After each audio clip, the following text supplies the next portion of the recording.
महापालिकेने 15 ऑगस्ट स्वातंत्र्य दिनी जे चिकन आणि मटनची दुकानं बंद करण्याचा निर्णय पारित केलेला आहे. काय सांगाल या संदर्भात? कशा पद्धतीने आपण त्याच्याकडे बघता? मला कळत नाही आपल्या देशामध्ये, राज्यामध्ये, शहरामध्ये चालले काय. 15 ऑगस्ट हा आपला स्वातंत्र्य दिन आहे आणि नागरिकांनी काय खावं काय खाऊ नये या स्वातंत्र्यावरच गदा आणण्याचं काम जर प्रशासन करत असेल तर याचा तीव्र विरोध आम्ही करण्यासाठी इथं आलो आहे. तुम्हाला माहिती असेल, नॉर्थ कोरिया सारखा देश, तिथे त्या राष्ट्रपतींनी काही नियम बनवलेत, त्या नियमाच्या बाहेर नागरिक वागू शकत नाही. कदाचित त्यांना तिकडचे नियम आपल्या इकडे लागू करायचे असतील. तुम्हाला हास्यास्पद वाटेल, नॉर्थ कोरियामध्ये त्यांनी जे दिलेले हेअरकट आहेत तेच नागरिकांनी हेअरकट करायचे. उद्या हे सांगतील की माननीय गृहराज्यमंत्री अमित शाह यांच्यासारखी हेअरकट ठेवा, तर आम्ही ठेवायची का ती? म्हणजे आम्ही काय कपडे घालायचे, आम्ही काय आहार घ्यायचा, हे संविधानाने दिलेला आम्हाला अधिकार आहे.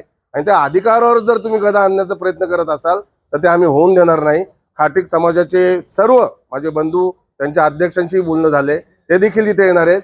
जर त्यांनी ही बंदी मागे घेतली नाही तर आम्ही काँग्रेसच्या पद्धतीने आमचं आंदोलन इथे महानगरपालिकेच्या बाहेर मांस विक्री करून किंवा एखादी पोल्ट्री फार्मची गाडी आणून इथे कोंबड्या सोडू महापालिकेत. लवकरात लवकर ही बंदी मागे घ्यावी ही माझी प्रशासनाला विनंती आहे.